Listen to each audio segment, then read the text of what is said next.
నువ్వు పరిపాలిస్తున్నావు చూసావా నీ రాజ్యంలో 7 సంవత్సరాలు విస్తారంగా పంట పండిద్దంట.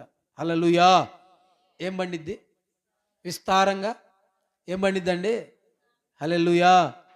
నువ్వు కూడా ఒక సంవత్సరం బాగా వెళ్తావు. ఒక సంవత్సరం నీ గ్రాఫ్ బాగా వెళ్ళిద్ది.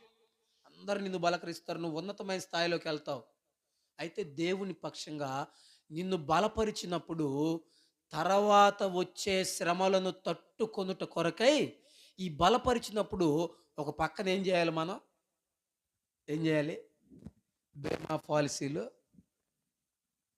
ఏందండి? ఎల్ఐసి పాలసీలు కట్టుకోకూడదా?